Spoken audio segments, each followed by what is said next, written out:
Welcome to Imperfect Heart, a place for you to join me, Jeff Holden, in conversations, discussions, and dialogue about our hearts and the impact myocardial bridges have on them. We'll talk with healthcare professionals, those in related fields that support our condition, and others just like us with stories of their myocardial bridge experiences. It's my intention for this content to inform, educate, entertain, and even motivate or inspire you in your personal journey on dealing with a myocardial bridge. Most importantly is to have you leave each episode with hope, knowing you're not alone and that what you're experiencing is real. Most of us have been there. We went from cardiologist to cardiologist looking for a solution to our symptoms. In many cases, as our condition deteriorated, we became more and more concerned, even fearful of our fate. Our guest today was no stranger to traveling to where she needed to go to get done what she chose to do. Her interventional cardiologist was a doctor whose name we've heard before, Dr. Blair, who traveled from University of Chicago to Washington State. He performed her provocative test identifying the details of her myocardial bridge. She then did her homework and decided robotic surgery was going to be best for her, and ultimately, Dr. Ramzy in Houston was the choice. Waiting for surgery was the most stressful for her as she continued to deteriorate to the point of wondering, praying that she would make it to her surgery. Her faith helped her hold on, and I know she's thrilled to share her story, and I'm thrilled to hear it. Teresa Raisanen, welcome to Imperfect Heart. Thank you. I'm glad to be here, Jeff. Boy, what a story we've got to tell. I recall a conversation we had some time back, once you had finally decided and how and where you were going to get your surgery done, that one of your fears, once you had that date set, was you weren't sure you were going to make it to surgery. Yeah. And part of that was because the condition had deteriorated. You were unable to do so many things that you would previously be able to do. And I can't wait to get there. But for the benefit of people listening, let's take a step back and have you share what really started this whole process. And I think if I'm not mistaken, it was back really in 2012 when you had your first incident, right? Yeah.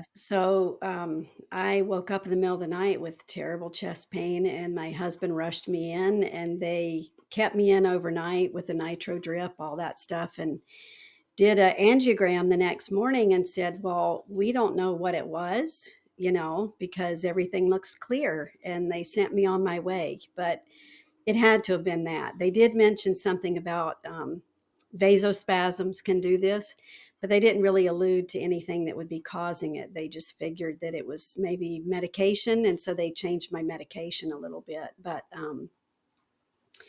then last May of 24, my husband and I do a lot of walking in the evenings, and I had been fighting with heartburn for months on end and feeling like I was really short of breath, blamed it on my asthma. And we were walking and it got really, really bad. And I was like, my goodness, so I stopped.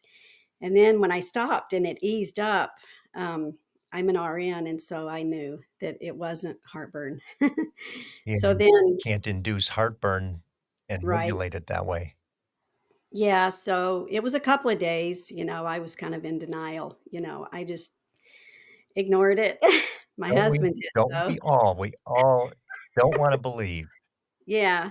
So he finally drove me to a urgent care and said, why don't you just go in there and see what they say? And it was by the hospital.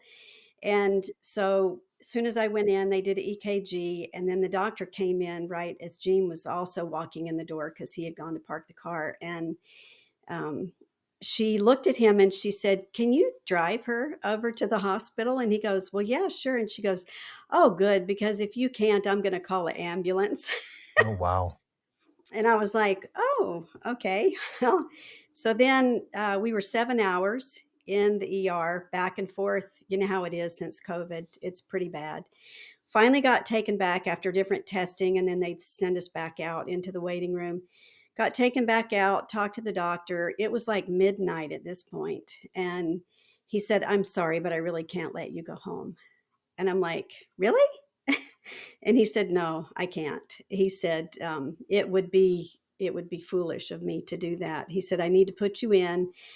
Um, the the problem with that was that the team that they normally have to do angiograms wasn't there that weekend. It's a big hospital, but for some reason they trade back and forth, I guess. So that was on a Thursday.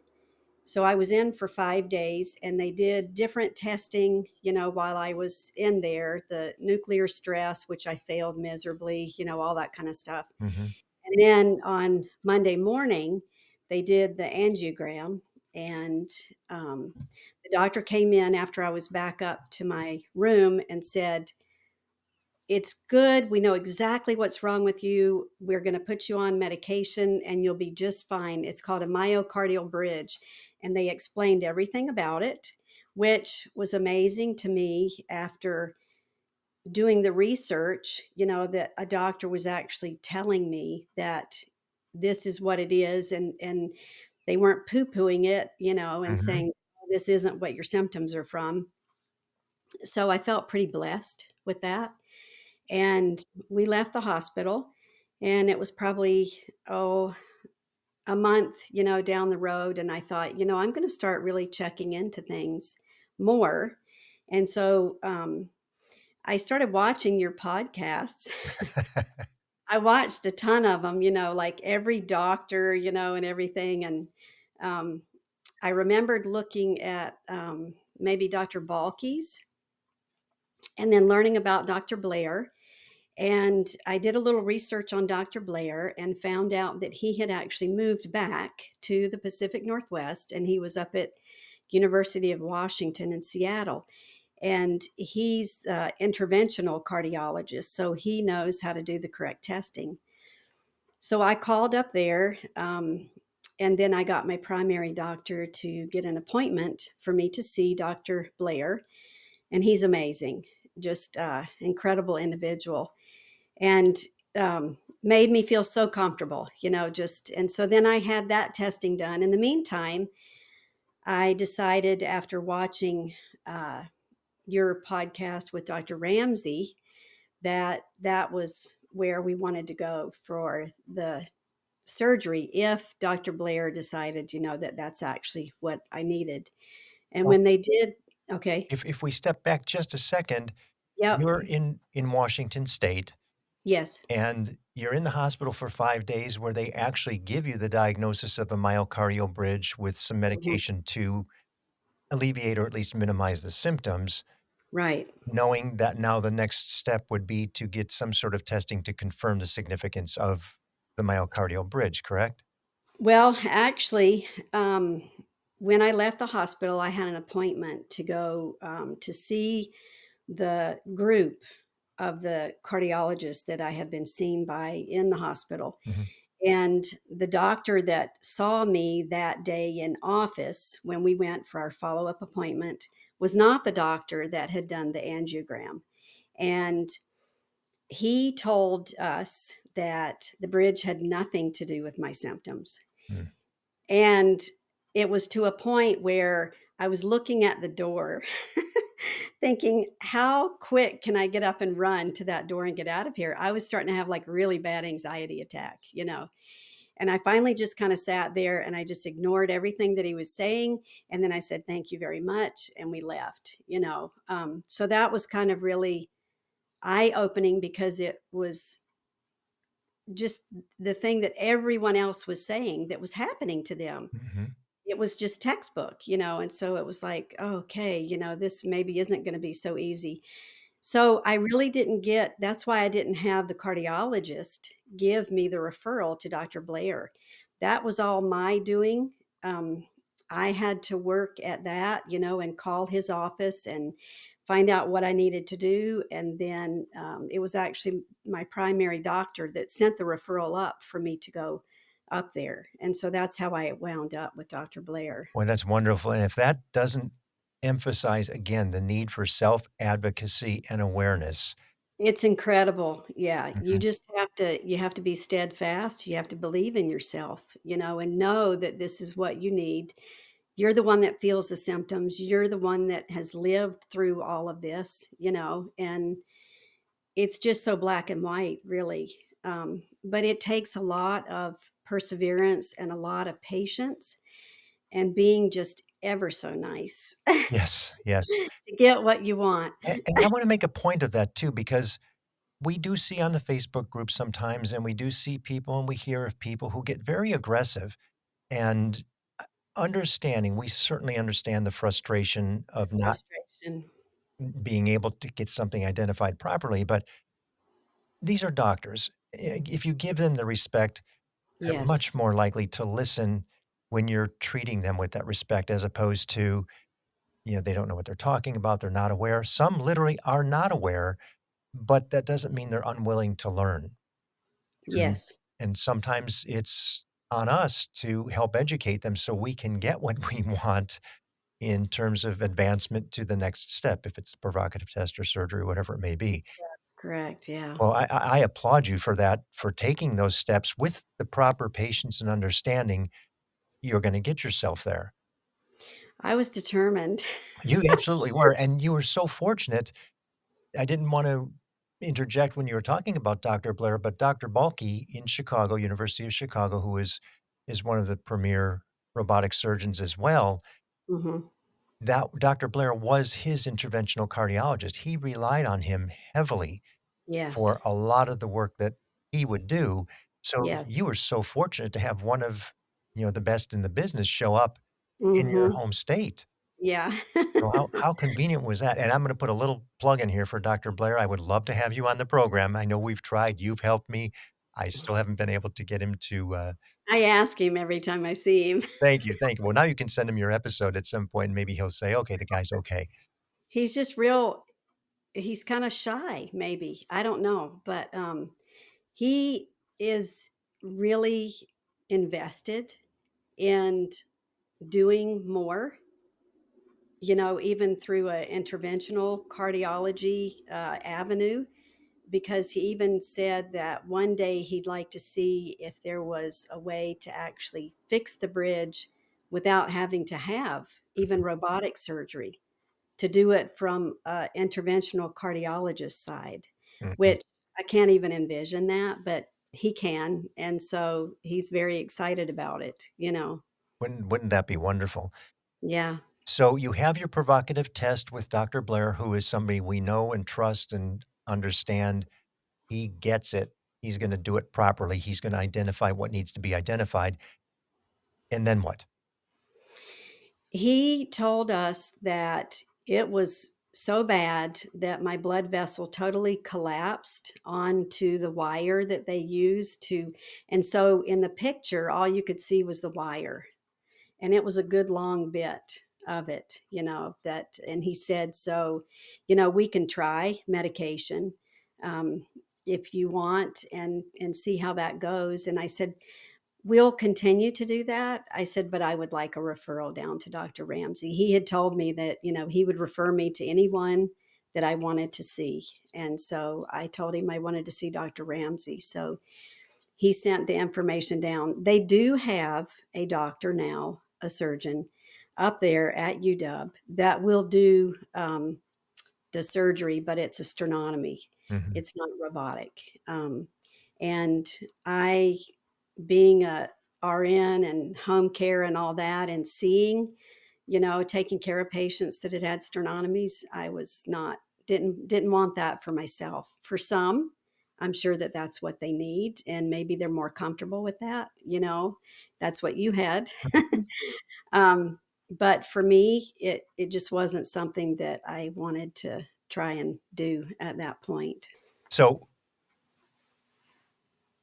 he identified and gave you the referral to wherever you wanted to go. You chose Dr. Ramsey, and then what happened next?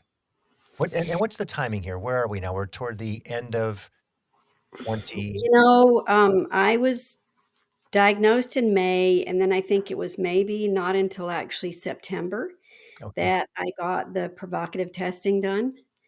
So after that, everything actually kind of happened really fast, Sure. which is something that they don't normally see, with that type of thing. Um, so I ended up um, getting a hold of Dr. Ramsey's office and getting an appointment, but they said they wouldn't actually do the appointment until I had gotten all of my paperwork in and all of the testing done, that type of thing. And they Mhm. had some other testing that they wanted to do. Um, and the benefit for myself is that my husband works for the airlines. And so we had flight benefits. So we were able to fly down to Houston, get the testing done, um, and then see Dr. Ramsey. But it was a month of calling back and forth and talking to their office and getting very frustrated, but being ever so sweet on the phone to whoever you talk to. And just continuing to ask, can you tell me what more you need? How would you like me to send it to you? That type of thing. And finally, we were there in front of him, and he looked at everything and he said, "You're absolutely a perfect candidate for it." And he said, "So, I want to get some more testing done, and then we'll have his assistant call to schedule surgery." So it took him a little bit to do that. They weren't going to actually call me until like the first or second week of January. And I kept calling back to the office and I told them, I've got some special circumstances here at home that I need to be able to plan Mhm. for all of this. And I'm going to need a good bit of time to get that lined up. And I really need to know, can you give me an estimate? And finally they said, well, probably the end of January. And I'm like, okay, I can. And they even gave me the day then, but it wasn't verified until like probably 2 weeks later, I think, whenever I talked to, I think her name is Lourdes, is one of his assistants. And they verified that, yes, that's the date. And so we started getting everything even more ready. The testing could have had it done up here, but we decided it was going to take too long for all the referral, and the insurance and all that. And if I went down there, had the testing done at Memorial Hermann, it was already all approved. So we hopped back on the plane. Only the different. Luckily, you have a shuttle that you can use to benefit of your husband's employment, Yeah, well, luckily he had experience with wheelchairs because I was in a wheelchair at that point. meaning And that was you that had was December. debilitated that far that you had to be in a wheelchair? Yep. Wow. Yeah, when I started going downhill, I went downhill fast. Mhm.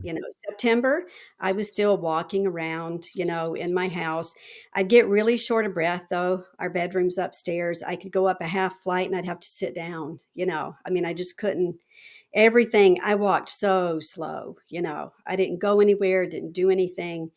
But by the time that it came around for us to start making these trips, yeah, no, I was in a wheelchair. He would pull up outside the airport and get me in a wheelchair, and then valet would go park it, and away we'd go, so yeah, it took a lot of talking though to get people to let him push the wheelchair, because otherwise, and that's another like little caveat for everyone, is that you definitely want to use the wheelchair assistants that are there in the airport and let them get you through security, because they can get you through a lot faster.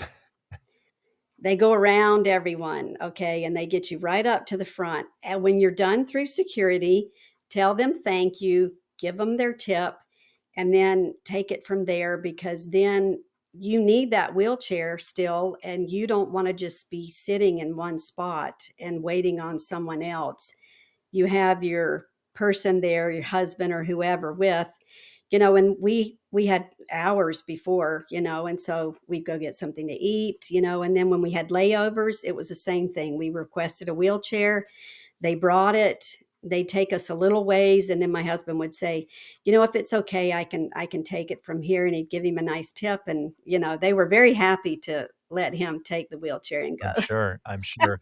Well, these are So helpful hints from somebody who has a professional husband in the travel space that yeah, we should all heed, especially because it's rough. I mean, you're moving very slowly. Most of us, when we get to that point, it can yeah. be painful. You've got to stop along the way. Why put yourself through that? Well, it's even dangerous, you know. True. Why get almost to your goal and get carried away by the ambulance, you know? Oh, So, and to your point where we even opened the conversation, you were concerned. I could hear it in your voice when we first spoke. "Jeff, I'm not sure I'm gonna make it to the 29th," and that was probably November, early December yeah, before your January date, and it was, "I just need to hold on. I just need to make sure I can make it to the date." I didn't realize you had been debilitated to the point of wheelchair necessity. That's yeah. a perfect case of a severe myocardial bridge, and we can't stress enough that typically once those symptoms present, sooner's better than Well, later. sometimes you just don't have much time. Right. You just don't. The other thing that we did was we asked, my primary doctor to get a handicap placard for the car. That was invaluable, you know. I'm still using it because there are days where I'm still just, excuse me, not doing the greatest. You know, there's some days that are tougher. So that is another thing that is very important to get. Now, let's take a little bit of a deviation here in the course of the conversation because you're in a bad situation. You know you're deteriorating. You know you've got a date. You can see the light at the end of the tunnel. What was it that helped you get through that process? How did you manage yourself mentally, emotionally, faith to know that it was going to be okay? It was definitely my faith in God, you know. We don't know when our time is, and we don't have control over that, you know. So if it was meant to be that I made it to the surgery date and made it through all that, then that was God's will. But um, I did a lot of planning. You know, we had an incredible support from our church, you know, our friends and family. And um, I couldn't have done it without all of them. You know, they're like our extended family, you know, our church family. And um, they came and stayed here, you know, and helped take care of my daughter. And that was huge for us because she can't be left by herself. Yeah, you have And a special needs child. yeah, she's special needs. So, yeah, and it was just knowing that whatever happened was meant to be, and So we you knowing that God was in control and that everyone was going to take care of things. It just, yeah, it was huge. I don't know how a person even goes through life without having that in their life, their faith, you know, their Christianity. I don't know how they do it. well, and you exercise, as I'm hearing, 3 Ps. You had the planning, you had the people, and you had the prayer to get you through it, to Yeah. get you to that surgery. Yeah. So, you go to Doctor Ramsey, you have your procedure, you're robotically unroofed.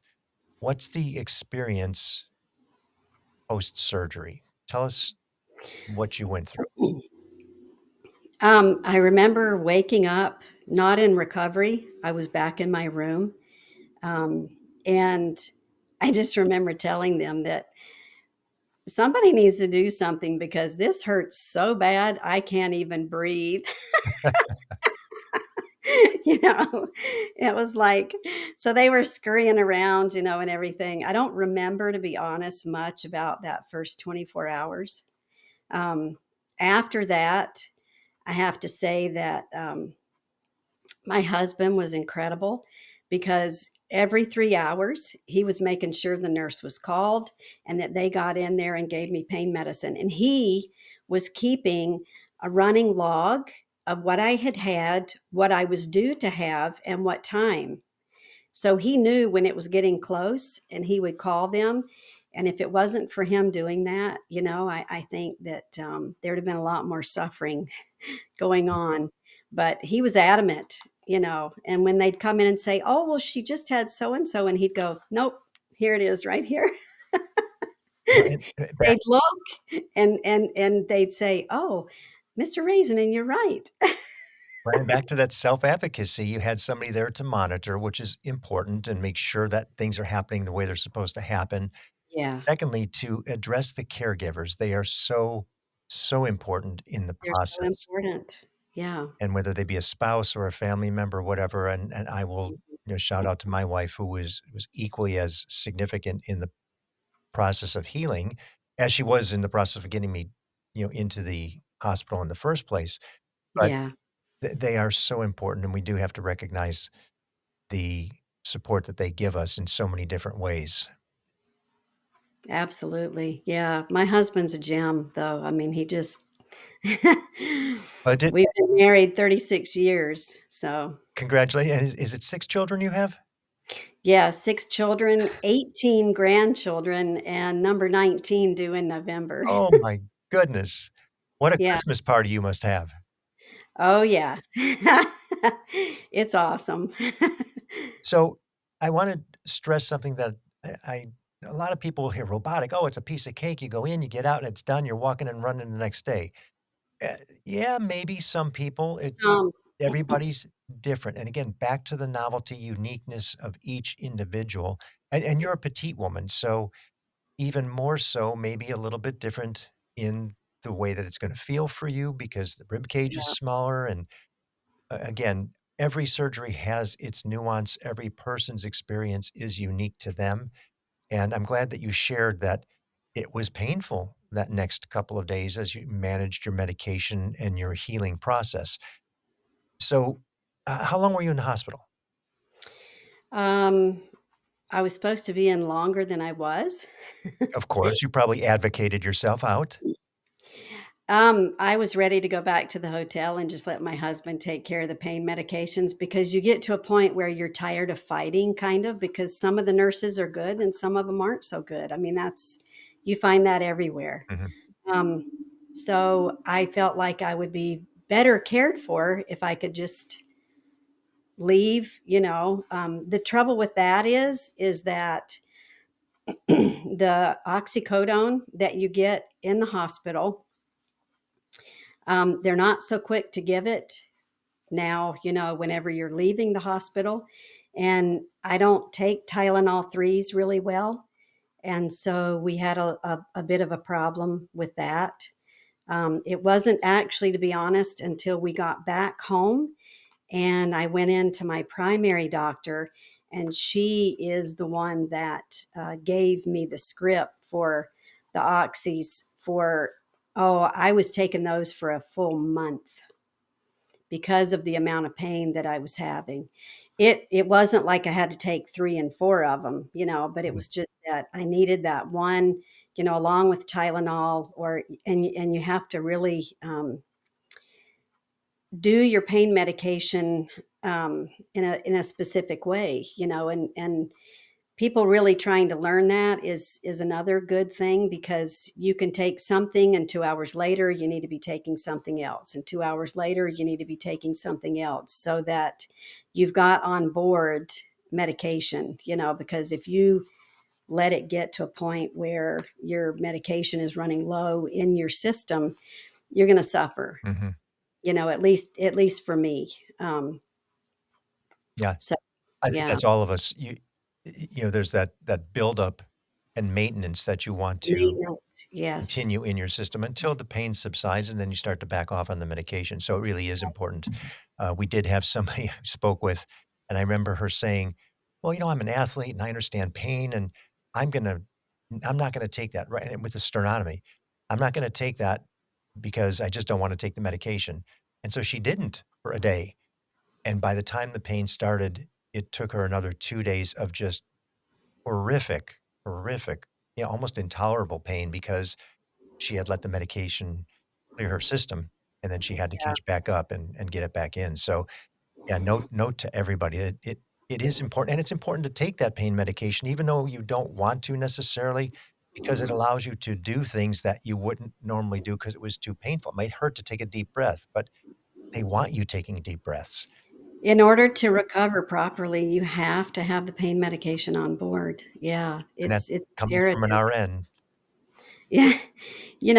They did do a block, different nerve blocks. Mine worked to a certain extent.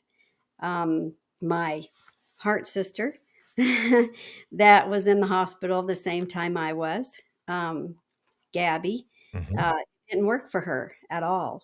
And so she really had a rough road. and So, yeah. if I'm not mistaken, you've met now. Gabby was in Washington for something at some point in time not too long ago, right?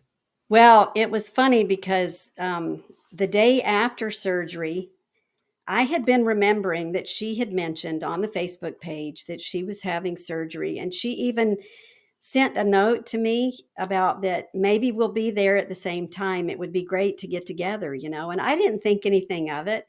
And then I started thinking, wonder if Gabby's here. And so I tried to ask the nurses, and they wouldn't tell me a thing, right? Or HIPAA. So I called down to the patient information and I asked, and they told me that, oh, she's still in recovery. And I thought, okay, that's a long time to be in recovery. And she had kind of a rough go. So then I didn't see her in the hospital.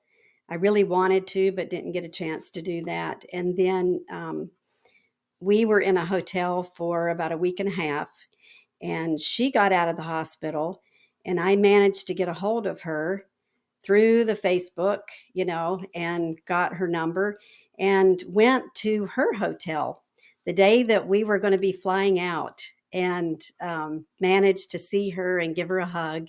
And it was amazing. It really was. And then that was in the end of January.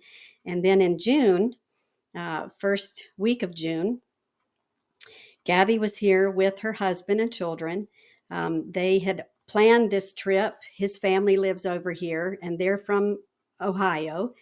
And they came and they drove down from or up from Portland, um, to come have lunch and got to visit. And yeah, it was really, really amazing. Yeah, Well, to be able to see her again and see how only she's only doing. you robotic people that had the surgery would be able to hug after surgery. It's for us, the sternotomy people, we're not able to do that. But Yeah, well, it's careful side hugs still. right, that's right. And it's so interesting and so incredibly neat when you get to talk with somebody else who's had the surgery, somebody who's right with you, who's intimate with it, the situation and the understanding of it, and understands what you're going through, what you've been through. Yeah, It's just wonderful, isn't it? it is. It is. Yeah. She's amazing. She has a lot of knowledge. Her road is different than mine. She was worse off Mhm, than I was. And so it changes everything. So a lot of it depends on how you were even before. Because some of these people, they might have just found out and then they get their surgery, mhm, and then they've been an athlete, and so they go on, and do. And then you have people like me and Gabby where things got really bad really fast, and you have a lot more recovery there. mhm. And now tell us a little bit where you are today, because it has not been the smoothest road, but not life-threatening, just sequential that some things happen with surgery. um, it was more just that lingering pain, and then knowing my limits of what I could and couldn't do, tiring out easy, faster. Mhm, I did have two episodes where one night my husband had to take me into the ER because the vasospasm had gotten so bad. Um, And then another night where he actually was on his way over because he works in Spokane part time at the airport there. And he had left. It was 3 o'clock in the morning, and I knew that something was going on, but I totally ignored it and kissed him goodbye. You haven't learned, have you, young lady? No. So it was probably about 30 minutes later, that I was trying to take a nitro, thinking that, oh, I got this all under control. And within about a minute, grabbing the phone and calling 911. Yeah, it was not fun at all. Um, Was that also vasospasms? it was, yeah, but they actually on that trip they saw more of the lack of oxygen, Mm, in my EKG. There were parameters there that they saw. Troponin level stayed fine. good. So that was all good. But so they changed my medicine around. Dr. Blair, because even though he's an interventional cardiologist, he actually is my primary cardiologist now.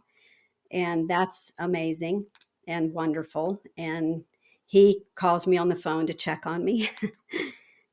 And so he changed medication. He initially felt like hoping that once I had the surgery done, I wouldn't need any medication at all. But it became quite clear, that that wasn't going to be the case. And you have to realize too that your life is changed. It's not ever going to be the way it was. It just won't. I mean, for some people, maybe they keep on going, but eventually something is going to show up that says, hey, you've overdone it. You've gone too far too fast. And I think that's another thing to really stress to people is that even though you were an athlete and you were used to doing all these things, the worst thing that you can do is to think that you can go right back to that because your body needs a lot of healing, Mhm. and it's a disservice to your body, and you'll pay for it later. So yeah, there's a lot to, but at this point it's really nice to be able to go grocery shopping No and more not, wheelchair, right? yeah, and I don't feel like I'm going to die. I mean, just being able to start doing more around the house, it just feels good. Going on walks with my husband now, things are good. But 2 months ago, did I feel like doing that so much? No, not really. And you had a bout of pericarditis as well, correct? Hmm. And that's now healed? That is better. They actually just did another echo Mhm. on me. I think it was last week, maybe, and said that everything looks good, because they wondered about that. Because even like now, it still hurts to take a deep breath, but it doesn't hurt as much as it used to. But that's why the other important thing is that make sure, tell your caregiver, whoever's going to be there with you at the hospital, that you get your incentive spirometer the very first day. Mhm. Make sure that respiratory therapy comes and gives it to you and that they help you learn to use it because that is also imperative. And just because you go home from the hospital doesn't mean that you stop using it. Totally agreed. I cannot stress that enough. I'm glad you brought that up. Not only as an RN, but as a patient, It's huge. you need that lung capacity. You need to clear those lungs. You need to be able to cough, and you have to have that lung strength Yeah. so you don't end up with pneumonia or lack of oxygen because you're not breathing deeply enough, et cetera, et cetera. Hence the value of the medication sometimes because if it hurts too much, you won't take the deep breath. Won't take the deep breath. I still use my incentive spirometer, not like you do, like in the beginning, but I use it every day because it has helped hugely with everything. So Let me ask you now in retrospect, you've gone through the process. I mean, the entire process. A lot of self-advocacy. You're fortunate that you were able to move along the spectrum relatively quickly, but you also got debilitated relatively quickly, and that gets yeah. people's attention. What would you say to somebody else who's in that space now. They're afraid, they're anxious, they're struggling to find a doctor, cardiologist, somebody who understands. What would you say to them? Do your research and don't be afraid to, if someone tells you no, then you just keep going forward because no one knows you and your body but yourself and what you're going through. And you have to just keep advocating, you have to keep fighting for yourself. You can jump over people. Call the interventional cardiology office, talk to them, ask them. Even if the cardiologist that you're talking to doesn't have a clue and won't believe you, call an interventional cardiologist and say, "Who do you suggest that I see Mm, so that I can get my referral to you?" They were very helpful. Dr. Blair's office was very, very helpful. Um, and then decide, do you want to go out of state or do you want to stay in state? What's the important things for you, and financially, what can you do? The planning, just like you said, because the more information that you have, the less stress you have, because knowledge is power. And the more knowledge that you have, then that gives you the power. Don't just sit back and say that, oh, this cardiologist said that it's not this. I see that a lot yeah, on the Facebook page. yeah, They want to say all the time, that it's just like, oh, I the cardiologist doesn't believe me. What do I do now? And it's like, what do you do? You find one that will listen to you, but go straight to an interventional cardiologist, which there's a lot of the information on the Facebook page, and call one of them. Ask them what you should do, because they're going to be able to help you by backing up and telling you, okay, here's a cardiologist in that state that you can use. Here's ones that we've worked with. It kind of helps you jump over all the mess, because for some people, there can be a lot of mess. The mm, doctor that diagnosed me with the bridge had really not a whole lot of knowledge of it and how to treat it. They just treated it the way that they thought they were supposed to.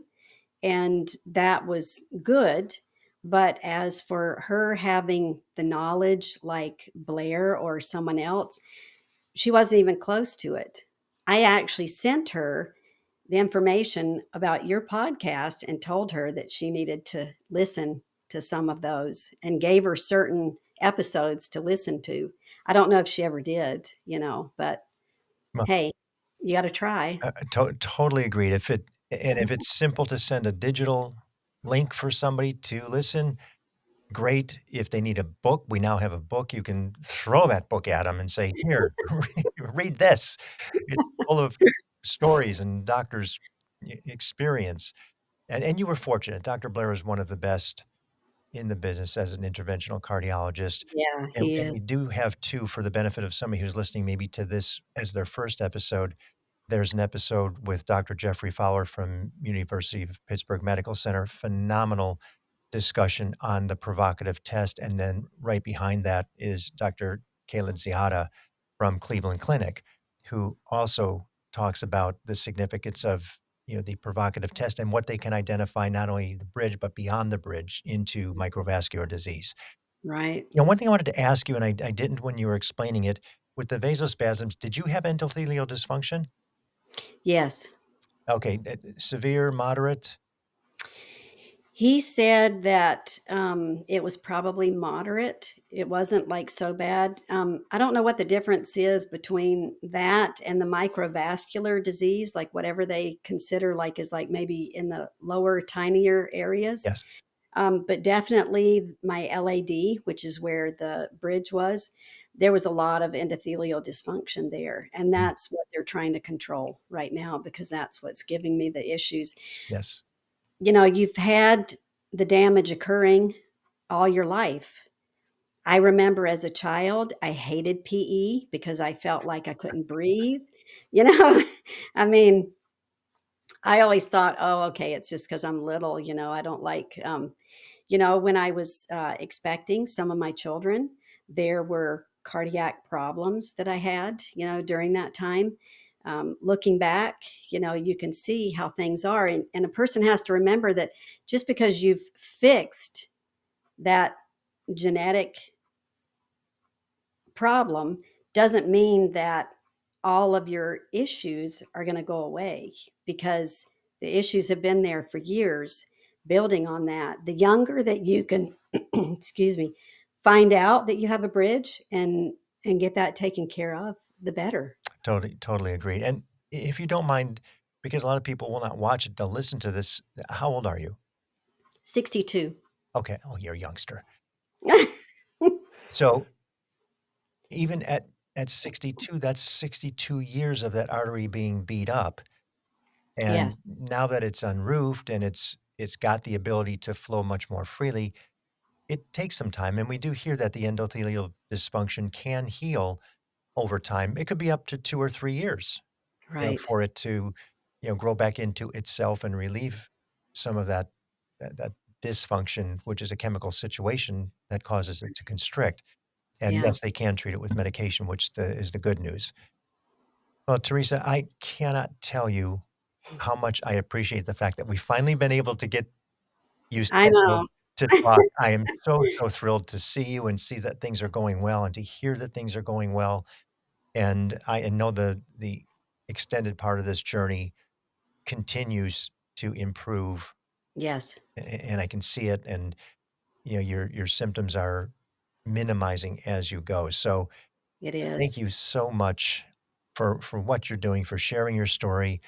The novelty and uniqueness that you shared is so important as well, because everybody thinks, "Well, if she had it like this, I had it like this." No, it's not. Everybody It's all different. You can't expect to be like anyone else, and I really appreciate the opportunity to share my story. I hope that something that I've said has helped someone, even just one person would be just huge for I me. I will promise you it's more than one based on the comments that I get and the appreciation people have in hearing the stories, because there's another 62-year-old person out there who is in the same space thinking, "Oh, I'm too old," or "It's too late," You're or you're never you're never too old, "Totally agree." right? Yeah, quality of life is what's most important. That Yeah, is so, so true. So, yeah. from the bottom of my imperfect heart, thank you so much for Thank sharing you, your Jeff. story. Yeah, thank you for giving me the opportunity. This has been awesome. Thank you for listening to Imperfect Heart. It's my hope that this information helped in some way to improve your situation or will help you better understand this condition. More importantly, that it gives you hope through stories that there is help and you most certainly are not alone. If you've been diagnosed with a myocardial bridge, please be sure to join the private Facebook group, Myocardial Bridge Support Group. For more information about our program or to reach me directly, visit the website, myimperfectheart.com. If you like what you heard today, please give a positive review, thumbs up, high five, or whatever your app likes. And be sure to share with everyone important to you so they understand what it is you're dealing with. Please subscribe as well. Welcome each day with gratitude and positivity.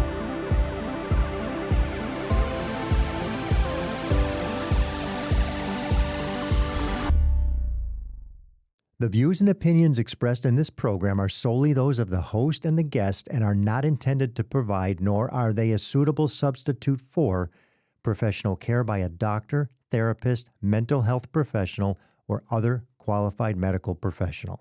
Imperfect Heart is a production of Hear Me Now Studio.